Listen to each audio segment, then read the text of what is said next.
আল্লাহ রাব্বুল আলামিন বলেন, وَإِن جَاهَدَاكَ عَلَىٰ أَن تُشْرِكَ بِي مَا لَيْسَ لَكَ بِهِ عِلْمٌ فَلَا تُطِعْهُمَا وَصَاحِبْهُمَا فِي الدُّنْيَا مَعْرُوفًا وَاتَّبِعْ سَبِيلَ مَنْ أَنَابَ إِلَيَّ ثُمَّ إِلَيَّ مَرْجِعُكُمْ فَأُنَبِّئُكُمْ بِمَا كُنتُمْ تَعْمَلُونَ। একটি আয়াত তেলাওয়াত করছি। আজকে এই সংশ্লিষ্ট আয়াতগুলো সম্পর্কে আলোচনা হবে ইনশাআল্লাহ। হযরত সাদ ইবনে মালিক রাদিয়াল্লাহু তাআলা আনহু আল্লাহর রাসূলের একজন জলিলুল কদর সাহাবী। মক্কি যুগে তিনি ইসলাম গ্রহণ করেছেন। হযরত সাদ ইবনে মালিক যুবক ছিলেন। হযরত সাদ ইবনে মালিক আল্লাহর রাসূলের নবুয়ত জিন্দেগীর প্রথম পর্যায়ে তিনি ইসলাম গ্রহণ করেছেন। ইসলাম গ্রহণ করার পরে সাদের মা সাদকে বলল, বাবা, আমি শুনেছি বাপ দাদা পূর্বপুরুষের ধর্ম তুমি ত্যাগ করেছো, বাপ দাদার ধর্ম ত্যাগ করে মুহাম্মদের দ্বীন তুমি গ্রহণ করেছো, এই কথা আমি শুনেছি। হযরত সাদ বলেন, মা, আপনি ঠিকই শুনেছেন, আমি পূর্বপুরুষের শিরকের ধর্ম ত্যাগ করে মূর্তি পূজা বাদ দিয়ে আল্লাহ রাব্বুল আলামিনের মনোনীত একমাত্র দিন, শ্রেষ্ঠ দিন ইসলাম গ্রহণ করেছি। নবী মুহাম্মদুর রাসূলুল্লাহ সাল্লাল্লাহু আলাইহি ওয়াসাল্লামের উপর বায়াত এনেছি। সাদের মা বললেন, সাদরি, অনেক কষ্ট করে তোমাকে গর্ভে ধারণ করেছি, অনেক কষ্ট করে তোমাকে লালন পালন করলাম।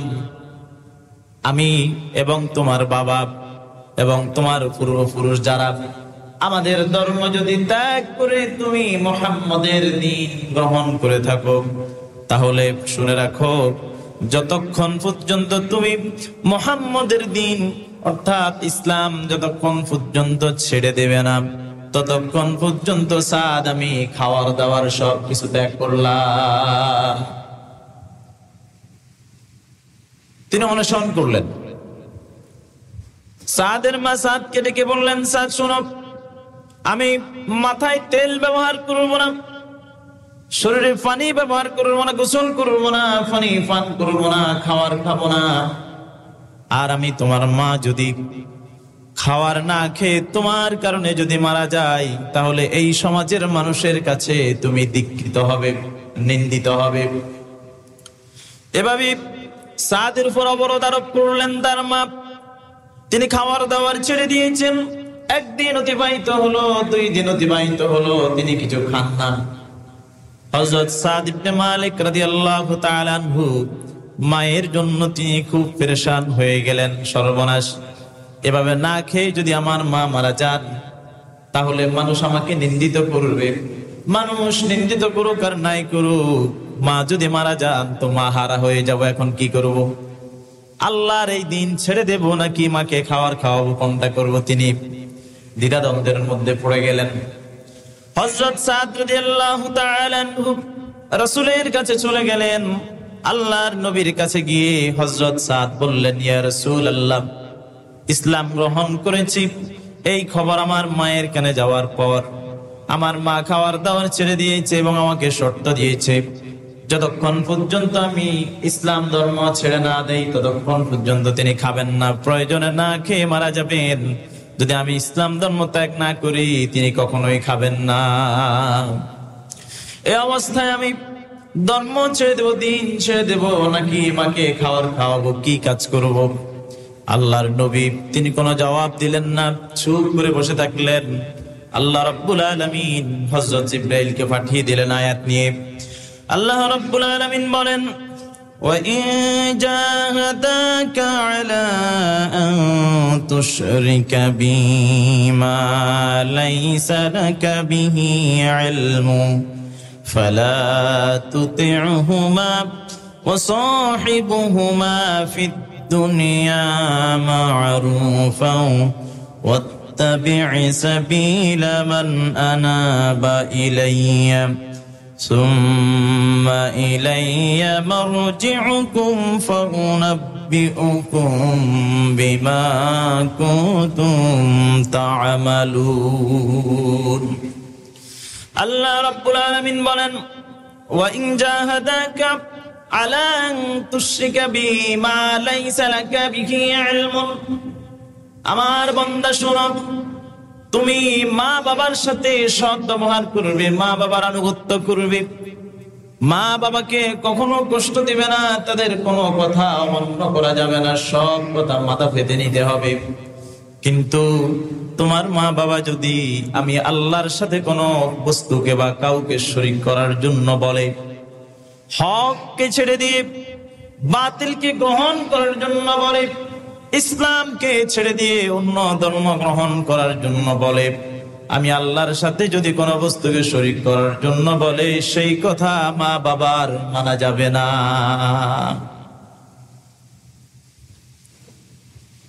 মা বাবার সাথে সুন্দরভাবে কথা বলবে তারা মুশরিক তুমি ঈমানদার এই কথার কোনো তুমি ঈমানদার তারা মুশরিক এই জন্য মা বাবাকে অবজ্ঞা করার কোনো সুযোগ নেই তুমি ঈমান এনেছো তোমার মা বাবা ঈমান আনে নাই এরপরে তুমি তাদের কোনো কথা অমান্য করতে পারবে না শুধুমাত্র আমার দ্বীন ছাড়া তারা যদি দ্বীন ছেড়ে দেওয়ার জন্য বলে সেটা অমান্য করা যাবে না তারা যদি শিরক করার জন্য বলে যে সম্পর্কে তাদের এবং তোমার কোনো জ্ঞান নাই সেই কথা মানা যাবে না কিন্তু মা বাবার অন্য কোনো কথা অমান্য করা যাবে না তাদের খেদমত করতে হবে তাদের সাথে সুন্দরভাবে কথা বলতে হবে فلا تطعهما وصاحبهما في الدنيا معروفا তুমি দুনিয়াতে তাদের আনুগত্য করো তাদের সাথে সৎভাবে সৎ ব্যবহার করো একসাথে বসবাস করো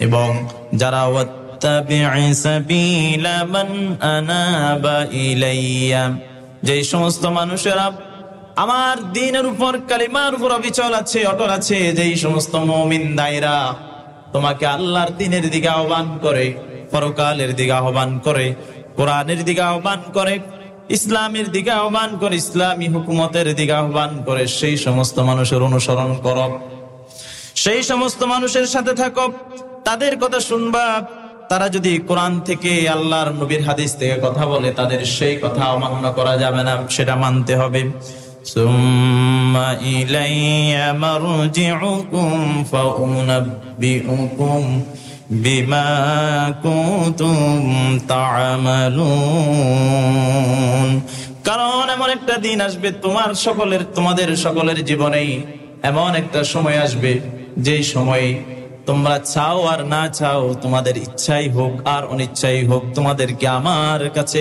প্রত্যাবর্তন করতে হবে দুনিয়াতে কি এমন কোন ব্যক্তি আছে যে আল্লাহর কাছে সে যাওয়া ছাড়া দুনিয়াতে এই পৃথিবীতে আবাদুল আবাদ থেকে যাবে এমন কোন ব্যক্তি আছে সকলকেই আল্লাহর কাছে প্রত্যাবর্তন করতে হবে ফিরে যেতে হবে সুতরাং প্রিয় ভাইয়েরা আমার মা বাবার অবজ্ঞা তাদের কথাকে কখনো অমান্য করা এটা করার সুযোগ নেই তবে শুধুমাত্র এক বিষয় আসলে তাদের কথা শোনা যাবে না সেটা হলো আল্লাহর সাথে শরীক করার জন্য যদি বলে দ্বীন ছেড়ে দেওয়ার জন্য বলে তাহলে সেই কথা মানা যাবে না আলহামদুলিল্লাহ আমাদের এই পরিস্থিতিতে বর্তমানে আমরা তো সবাই মুসলিম যার কারণে এই কথা আমাদের মায়েরা বাবারা আমাদেরকে বলেন না এরপরে হযরত লুকমান আলাইহিস সালাতু ওয়াস সালাম তার সন্তানকে তিনি অত্যন্ত গুরুত্বপূর্ণ যে নসিহতগুলো করেছেন তারপরটা হলো ইয়া বুনাইয়া ইন্নাহা আন তাকু মিসকালা হাববাতিন মিন খারদালিন ফাতাকুনু ফি সাখরাতিন أو في السماوات أو في الأرض يأتي بها الله إن الله لطيف خبير হযরত লুকমান আলাইহিস সালাতু ওয়াস সালাম তার সন্তানকে ডাক দিয়ে বলেন ইয়া বুনাইয়া ইন্নাহা ইন তাকুম মিসকালা হাববাতিন খারদালিন, ও আমার বৎস শোনো, যদি কোন বস্তু সরিষার দানার পরিমাণও হয়, কোন বস্তু সরিষার দানার পরিমাণ, সরিষার দানা ছোট না বড়? ছোট না বড়? ছোট। কোন বস্তু যদি এরকম ছোট যদি হয়, সরিষার দানার পরিমাণও যদি হয়, আর সেটা আসমানে অথবা জমিনের মধ্যে বা কোনো পাথরের মধ্যে লুকায়িত থাকে, সরিষার দানার পরিমাণ কোন বস্তু যদি আসমানে অথবা জমিনে অথবা কোন পাথরের ভিতরে লুকায়িত থাকে, আল্লাহ রাব্বুল আলামিন বলেন কিয়ামতের ময়দানে রব্বুল আলামিন সেই বস্তুটাকে বাহির করবেন, সেটাকে উপস্থিত করবেন। এই কথা বলার কারণ কি? এই কথা বলার কারণ হলো, আপনি আমি যে কাজগুলো করি, যে আমলগুলো করি, সেই আমলগুলো যদি নেক আমল হয়, এই নেক আমল যদি ক্ষুদ্র থেকে ক্ষুদ্রতম হয়, আপনার আমার অজান্তে অনিচ্ছাকৃত অনিচ্ছা সত্ত্বেও নেক আমল যদি অত্যন্ত ছোট পরিমাণের হয়, আল্লাহ রাব্বুল আলামিন কিয়ামতের ময়দানে সেটা বাহির করবেন, বাহির করে নেকের পাল্লাই দিবেন। কিন্তু যদি বদ আমল যদি হয়, খারাপ কাজও যদি হয়, সেটা গুনার কাজ যদি হয়, এরকম সরিষার দানার মতো বা তার থেকে ছোট যদি হয়, সেটা কেউ বাহির করবেন। দুনিয়াতে পাপ কাজ করে বেঁচে যাওয়ার কোনো সুযোগ নেই। এই পাপটা যত ছোটই হোক, আল্লাহর নিষেধাজ্ঞা যত যারা অমান্য করবেন, কিয়ামতের ময়দানে এই ক্ষুদ্র পাপ কেউ বাহির করে আপনার আমার বিচার করা হবে। বাঁচার সুযোগ আছে? বাঁচার সুযোগ নাই। সুতরাং সাবধানতা অবলম্বন করতে হবে, কারণ ইন্নাল্লাহা লাতীফুন খবীর, আল্লাহ রাব্বুল আলামিন সূক্ষ্মদর্শী, সকল বিষয় তিনি খবর রাখেন, সকল বিষয় তার ইলমে জানা আছে। তারপরে অত্যন্ত গুরুত্বপূর্ণ যে নসিহত হযরত লুকমান আলাইহিস সালাতু ওয়াস সালাম তার সন্তানকে দিয়েছেন, ইয়া বুনাইয়া আকিমিস সালাতা ওয়া আমুর বিল মা'রুফি ওয়ানহাউ আনিল মুনকার واصبر على ما أصابك إن ذلك من عزم الأمور يا بني হে আমার বৎস আকিমিস সালাতা, নামাজ কায়েম করো। আজকের বাবারা যারা বসে আছেন, সন্তানদেরকে নামাজ পড়ার কথা বলে না, বাবাও নামাজ পড়ে না, সন্তানকেও নামাজের কথা বলে না। বলেনি? বলে না। বাবাও পড়ে না, সন্তানরাও বলে না। বাবাও দোকানে বসে বসে দোকানদারি করে, পোলারেও বসে রাখে, তুইও দোকানদারি কর। আবার কোন কোন বাবা আছে, বাবাও নামাজে আসে, সন্তানকেও নামাজে পাঠায়, এরকম বাবাও তো আছে। বাবাও সন্তানকে নিয়ে ঘুমায়, বাবাও ঘুমাচ্ছে, মাও ঘুমাচ্ছে, সন্তানও ঘুমাচ্ছে, একজন আরেকজনকে তুলে দেবে হয় না, সকলেই জামাতের সাথে ঘুমাচ্ছে। নামাজের সময় চলে যাচ্ছে, মুয়াজ্জিন হাইয়া আলাস সালাহ হাইয়া আলাল ফালাহ বলল, ইমাম সাহেব মসজিদ থেকে জামাতে নামাজ শেষ করে ফেললো। দিনের পর দিন গেল, মাসের পর মাস গেল, কিন্তু বান্দার সাথে মসজিদের সাথে কোনো সম্পর্ক থাকলো না।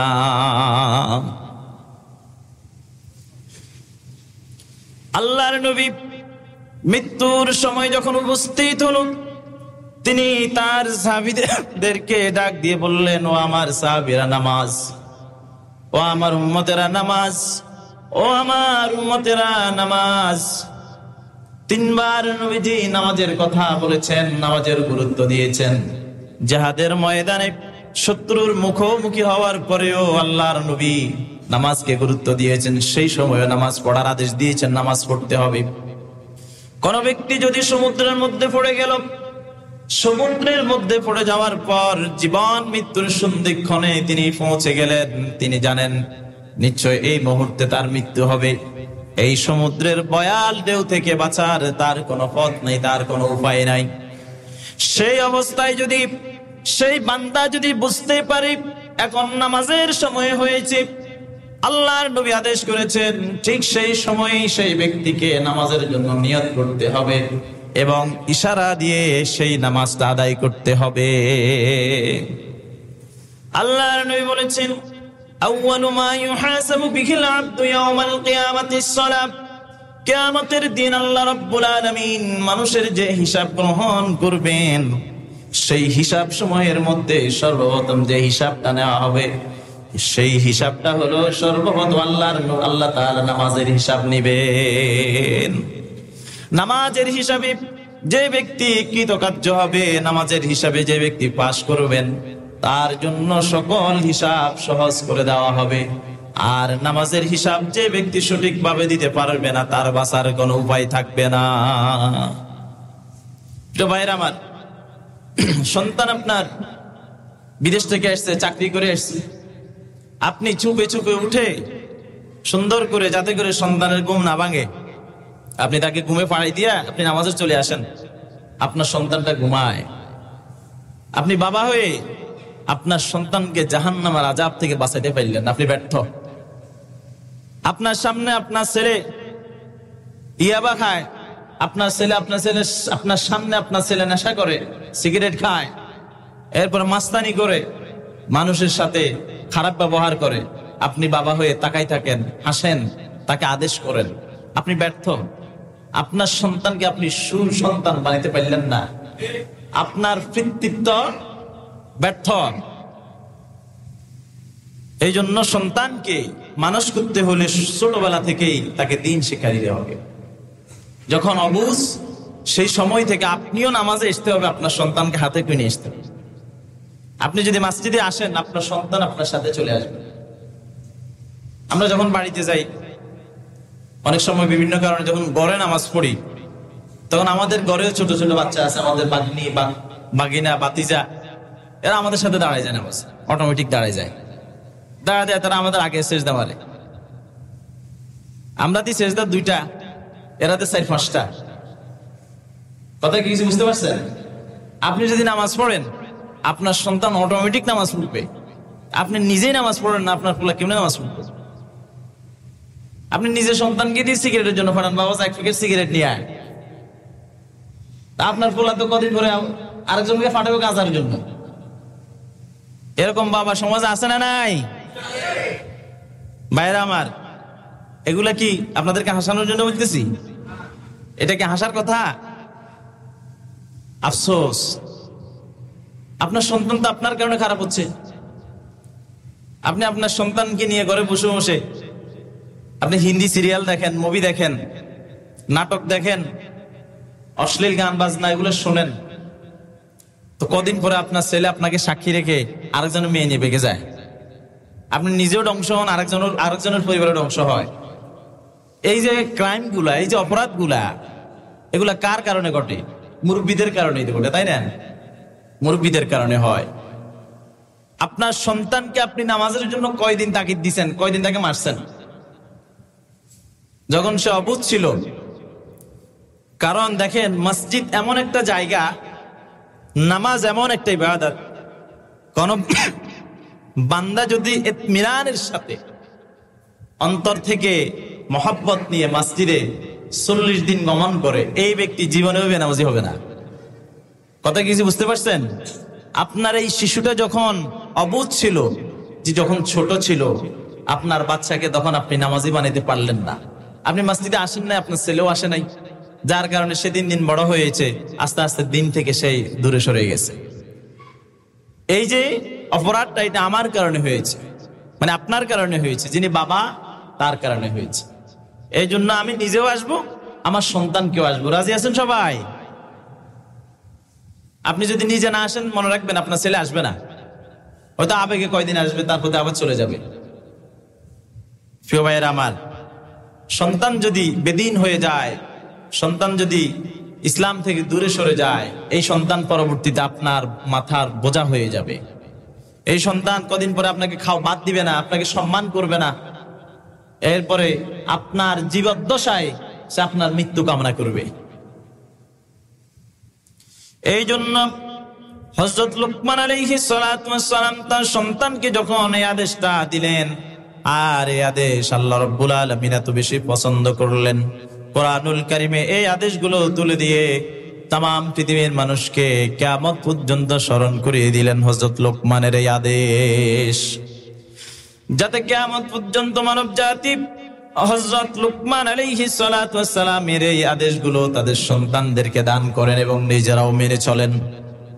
হযরত লুকমান আলাইহিস সালাতু ওয়াস সালাম বললেন, ইয়া বুনাইয়া, হে আমার সন্তান, ইন্নাহা ইন তাকু মিসকালা হাববাতিন খারদালিন ফাতাকুন মিন সাখরাতিন আও ফিস সামাওয়াতি আও ফিল আরদি ইয়াতি বিহাল্লাহু ইন্নাল্লাহা লাতীফুন খাবীর।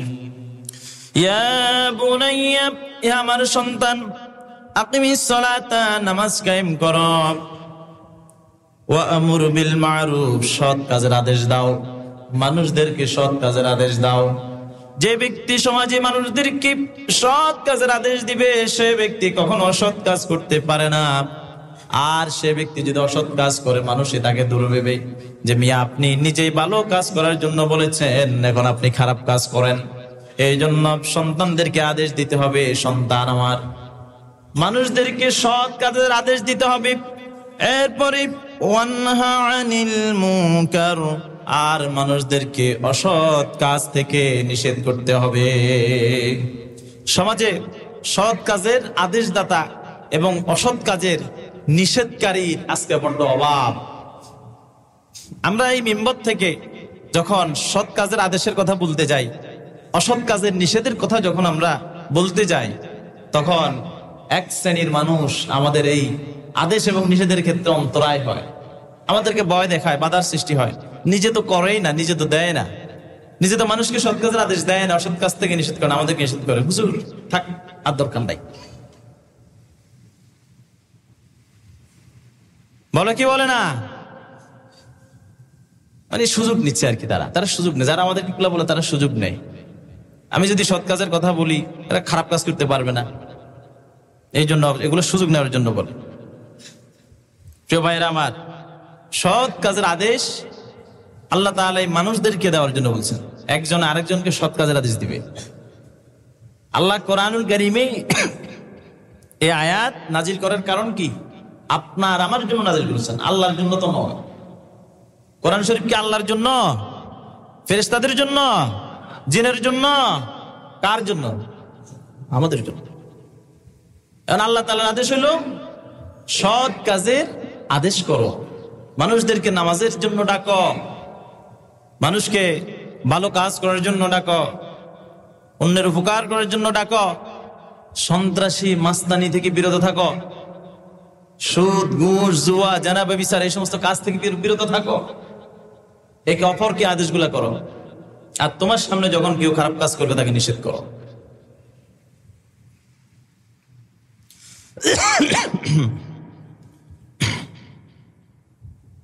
واصبر على ما أصابك إن ذلك من عزم الأمور। যখন ছোট হোক বড় হোক কোন বিপদ তোমার সম্মুখীন হয়ে যায়, তুমি যখন কোনো বিপদে পড়ে যাও, তখন সেই বিপদের সময় সংযত হও, ধৈর্য ধারণ করো, অবিচল থাকো, সুদৃঢ় থাকো। এটা হযরত লোকমান তার সন্তানকে আদেশ করছে। বিপদ আসলে কি করতে হবে? ধৈর্য ধারণ করতে হবে। আপনারা কি কথা বুঝেন নাকি গুমজান? তো কথা প্রশ্ন করলে উত্তর দেন না কা?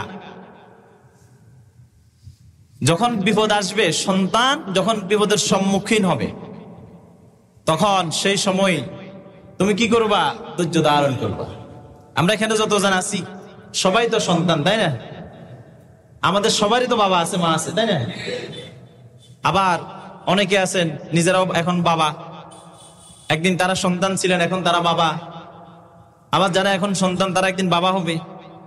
তো এই জন্য সকলের জন্য আদেশ, প্রত্যেক বাবা তাদের সন্তানদেরকে আদেশ দিবে। বাবা বিপদে যদি পড়ে যাও, তখন হাই হুতাশ করার দরকার নাই, মন ভাঙার দরকার নাই, এরপরে ভেঙে পড়ার কোনো সুযোগ নেই। কারণ বিপদ তো চলেই আসছে, বিপদ যেহেতু চলেই আসছে, সুতরাং ভেঙে না পড়ে অবিচল ভাবে দাঁড়াও, এই বিপদকে ওভারকাম করার চেষ্টা করো, বিপদের মোকাবেলা করো, এটা থেকে কিভাবে তুমি বেরিয়ে আসতে পারো সেই চেষ্টা করো। কথা কি কিছু বুঝতে পারছেন? ওই যে ছাত্র আন্দোলনের সময় একটা ভিডিও ভাইরাল হয়েছে, এক আন্দোলনকারী ছাত্রকে পুলিশ ধরে নিয়ে যাচ্ছে, তখন তার মা পিছন থেকে এসে সন্তানকে ফিডের উপর হাত দিয়ে বলে, বেটা কোনো সমস্যা নাই, এগিয়ে যা, আমরা আছি তোর সাথে।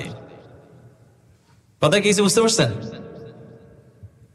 এই জন্য সন্তানদেরকে ভালো কাজের আদেশ দিতে হবে, সৎ কাজের আদেশ করার এই আদেশ সন্তানকে দিতে হবে, অসৎ কাজ থেকে নিষেধ করার আদেশ সন্তানকে দিতে হবে, নামাজ কায়েম করার আদেশ সন্তানকে দিতে হবে। তারপরে বিপদের সম্মুখীন হলে সে যেন সবুর করে, ধৈর্য ধারণ করে, সেই আদেশ আপনি আপনার সন্তানকে এখন থেকে শিখাতে হবে। আল্লাহ রাব্বুল আলামিন বলেন, ওয়ালা তুসাইর খাদ্দাকা লিন-নাসি ওয়ালা তামশি ফিল আরদি মারহান ইন্নাল্লাহা লা ইউহিব্বু কুল্লা মুখতালিন ফখুর। ওয়ালা তুসাইর খাদ্দাকা লিন-নাস, মানুষের সাথে সুসম্পর্ক বজায় রাখো। মানুষের সাথে কি করো? সুসম্পর্ক বজায় রাখো। অহংকারের বশবর্তী হয়ে মানুষকে অবজ্ঞা করো না। এটা কি বুঝছেন আপনারা? অহংকারের বশবর্তী হয়ে মানুষকে অবজ্ঞা করো না। দেখবেন সমাজে জিগা বড় মিয়ার হোলা, সমাজে জিগা কি বড় মিয়ার হোলা, বড় মিয়ার হোলায় ছোট মিয়ার হোলা কথা কইতে চায় না, এরপরে তুচ্ছ তাচ্ছিল্য করে ডাকে। সমাজে জিগা বড় ভাই, বড় ভাই বলতে বিভিন্ন ধরনের বড় ভাই আছে। এগুলো বয়সে বড়, আর এগুলো হাতের নেতা, ফাতি নেতা, আদা নেতা, পিচ্ছি নেতা, শিশু নেতা, মাঝারি নেতা। এরকম নেতা তো এই সমাজে নাই। কি কয়? হ্যাঁ, বাবা নেতাও আসেনি। নেতারা সাবধান, নেতা সাবধান, কারণ নেতাগিরি কার জন্য করবেন? ফালাই যাইব পরে। যার জন্য নেতাগিরি করবেন সে রাখি ফালাই যাইব। এই জন্য বেশি আবেগের বশবর্তী হয়ে কাজ করার কোন সুযোগ ইসলাম আপনাকে দেয় নাই। মুসলমান হিসাবে আপনি আপনার ব্যক্তিত্ব এবং গাম্ভীর্যতা বজায় রেখে কাজ করতে হবে। আরেকজনের জন্য চিল্লাইবেন, লাফাইবেন, আরেকজনের ক্ষতি করবেন, কয়দিন পরে যখন আপনার মাথার উপর থেকে তার ছায়া উঠে যাবে তখন কি হয়েছে এটা তো আপনারা দেখেছেন। সুতরাং ভবিষ্যতের অনিষ্ট থেকে বর্তমানে সাবধান দিতে হবে। আপনি যদি বর্তমানে সাবধান না থাকেন, ভবিষ্যতে আপনাকে অনিষ্টের মুখোমুখি হইতে হবে। কথা ঠিক কিনা? সুতরাং আমরা যদি এখনই সাবধান না হই তাহলে ভবিষ্যতে অবশ্যই আমাদেরকে অনিষ্টের মুখোমুখি হইতে হবে। প্রিয় ভাইয়েরা আমার, আল্লাহ তাআলা 1400 বছর আগে এই কথাগুলো আমাদেরকে শিক্ষা দিয়েছেন যে মানুষের সাথে অহংকারের বশবর্তী হয়ে অবজ্ঞা করো না। হেতেন সমাজে কুটিপতি, সমাজে অন্যান্য যারা আছে এদেরকে মিয়া চোখে লাগে না। হয়তো মেয়ের বাবার বয়সে নাম ধরে ডাকে, মুখে মিয়া, আব্দুল্লাহ মিয়া, সলিমুল্লাহ মিয়া, নাম ধরে এইভাবে ডাকে। কথা কি কিছু বুঝতে পারছেন? উনি সমাজে MA পাস, জিগা মেট্রিক পাস, ইগারে মিয়া নাম ধরে ডাকে মিয়া। এটা হচ্ছে অবজ্ঞা, অহংকার, মানুষের প্রতি অকৃতজ্ঞ এবং অশ্রদ্ধা। সমাজে আমি 1 লাখ টাকা রুজি করে মাসে, জিগা 15,000 টাকা রুজি করে, হেগিয়ে চোখে পড়ে না, ওর কর্মচারী মনে করে। এর কি মনে করে? কর্মচারী মনে করে। সুতরাং এই জাতীয় ঘৃণিত কাজ থেকে আল্লাহ রাব্বুল আলামিন মানুষদেরকে নিষেধ করেছেন। খবরদার, তুমিও মানুষ, সেও মানুষ। আজকে তোমার চাকা উপরে, তার চাকা নিচে, 2 দিন পরে আবার তোমার চাকা নিচে নামবে, তার চাকা উপরে উঠবে। কারণ চাকা যদি না ঘুরে গাড়ি তো চলবেই না। পৃথিবীর চাকা যদি না ঘুরে তাহলে এই দিন তো যাবে না, বছর অতিবাহিত হবে না, 1 সালের পর আরেক সাল আসবে না, 1 যুগের পর আরেক যুগ আসবে না, এভাবে ইতিহাস রচনা হবে না। সুতরাং এক সময় আল্লাহ তাআলা ক্ষমতা, টাকা পয়সা, শক্তি, সামর্থ্য এগুলো একজনের হাতে দিয়ে পরীক্ষা করেন। আর যখন আপনার আমার হাতে সেই পরীক্ষা থাকবে তখন আমাদের উচিত হলো সংযত থাকা, গর্ব অহংকার করে অন্যের উপর ছড়াও না হওয়া। ভাইয়েরা আমার, হযরত লোকমান তার সন্তানকে উপদেশ দিচ্ছেন, ولا تصعر خدك للناس ولا تمشي في الأرض مرحا মানুষের সাথে অবজ্ঞার কারণে তুমি অহংকার করো না, আর জমিনের মধ্যে গর্ব ভরে চলাফেরা করো না। ওয়ালা তামশি ফিল আরদি মারাহান, জমিনের মধ্যে গর্ব ভরে চলাফেরা করো না। এই কথাটা যদি একটা উদাহরণ না দিয়ে বুঝে আসবে না। এই সমস্ত দাম্ভিক ব্যক্তি যারা দাম্ভিক, মনে করেন উনি সমাজের বড় মিয়া, সমাজের বড় মিয়া বুঝেন, সমাজের বড় মিয়া, বড় ভাই, এরপরে তিনি কোটি টাকার মালিক, রাস্তা দিয়ে হেঁটে যাচ্ছে, এখন যাওয়ার সময় মানুষ তাকে সালাম দেয়, আসসালামু আলাইকুম, মাথাকেও কেন উপরে তুলে না, এমনি করে আপনি দিচ্ছে আসসালামু আলাইকুম, হাতের না শুনলেন, কল্লা তুলি যে ওয়ালাইকুম সালাম, আবার পুনরায় তাকে সালাম দেওয়া, না হয় কেমন আছো, কৌশল বিনিময় করা, ভালো আছেন, এই কথা তার মুখ দিয়ে বাহির হয় না, কারণ তিনি নিজেকে বড় মিয়া মনে করেন। তিনি মনে করেন যে তার সালাম নিলে মান সম্মান থাকবে না। এরকম লোক তো এই সমাজে নাই, সাবধান হয়ে যান। আল্লাহর কাছে আপনি একজন অহংকারী ছাড়া আর কিছু না। আল্লাহর কাছে আপনি অহংকারী ছাড়া আর কিছু না, আর অহংকারীদের স্থান নিশ্চয় জাহান্নাম। ভাইয়েরা আমার, জমিনের মধ্যে গর্ব ভরে অহংকার করে বুক ফুলিয়ে এমন ভাবে রাস্তা দিয়ে হাঁটা যাবে না যে আরেকজন আপনার জ্বালা অতিষ্ঠ হয়ে যায়। আপনি 2 লক্ষ টাকার বাইক নিয়ে রাস্তা নেমেছেন, এমন ভাবে হর্ন টিভি দিচ্ছেন, মানুষের কানের পর্দা ফেটে যাচ্ছে, আপনার কোনো খবর নাই, এমন ভাবে চালাচ্ছেন যেন আশপাশে আপনি কাউকে চোখে দেখেন না। এটাও অহংকার, এগুলোও অহংকার। এই সমস্ত কাজ করে যাবে না। অহংকার মুক্ত জীবন গড়তে হলে অবশ্যই আপনি মানুষকে আগে সালাম দিতে হবে, আগে সালাম দিবেন, মানুষের খোঁজ খবর দিবেন। আল্লাহ আপনাকে নিয়ামত দিয়েছেন, সেটার কৃতজ্ঞতা জ্ঞাপন করবেন। কারণ যদি আপনি তা না করেন, তাহলে আল্লাহ তাআলা আপনার সম্পর্কে বলছে, ইন্নাল্লাহা লা ইউহিব্বু কুল্লা মুখতালিন ফাখুর। আল্লাহ রাব্বুল আলামিন বলেন, আল্লাহ তাআলা এই জাতীয় কোন অহংকারীকে তিনি ভালোবাসেন না, এই জাতীয় কোন অহংকারীকে তিনি ভালোবাসেন না। সর্বশেষ আয়াত, ওয়াকসিদ ফি মাশইকা ওয়াগদুদ মিন সাওতিকা ইন্না আনকারাল আসওয়াতি লাসাউতুল হামির। কিছু লোক আছে, ওনার ক্ষমতার কারণে, শক্তির কারণে, টাকা পয়সার কারণে উনি এমন ভাবে স্বর উঁচু করে চিল্লাই চিল্লাই কথা বলে, চিৎকার মেরে মেরে চেঁচামেচি করে, দমকের সাথে মানুষের সাথে কথা বলে, খুব দাম্ভিকতার সাথে, অহংকারের বশবর্তী হয়ে। কিছু লোক এরকম আছে। আল্লাহ তাআলা সেই সমস্ত ব্যক্তিদেরকে বলছেন, খবরদার, তোমার কণ্ঠকে, তোমার স্বরকে তুমি নিচু করো, কারণ তুমি কি নিয়ে অহংকার করো, এগুলো তো তোমার আমি দিছি। তোমার এগুলো কে দিছে? আজ তো তোমার কাছে আছে, কাল তো আরেকজন কাছে চলে যাবে। তোমাকে এগুলো আমি দিছি, তুমি এটা নিয়ে অহংকার কেন করো? তোমার কণ্ঠস্বরকে নিচু করো, নিচু আওয়াজে কথা বলো, দমকের সুরে গরম হয়ে কথা বলে মানুষদেরকে বেইজ্জত করো না, মানুষদেরকে অপমান করো না। কারণ তুমি যদি তা করো, আল্লাহ রাব্বুল আলামিন তোমাকে তুলনা করেছেন কার সাথে? শুনুন, ইন্না আনকারাল আসওয়াতি লাসাউতুল হামির। তুমি উঁচু আওয়াজে মানুষদের সাথে অহংকার করে কথা বলো, এটা তোমার কাছে তো গর্ব বা অহংকার হতে পারে, ব্যক্তিত্ব হতে পারে, বড় লোকগিরি হতে পারে, ক্ষমতার প্রভাব হতে পারে, কিন্তু আমি আল্লাহর কাছে এটা গাদার আওয়াজ থেকে আর বেশি কিছু নয়। আল্লাহর কাছে এটা কি আওয়াজ? গাদার আওয়াজ। এই জাতীয় লোক যেগুলো আছে সমাজে আছে, আল্লাহ তাআলা এদেরকে বলছে গাদা। কি বলছে? এগুলা গাদা। আসলেই গাদা। আসলে কি? আসলে গাদা।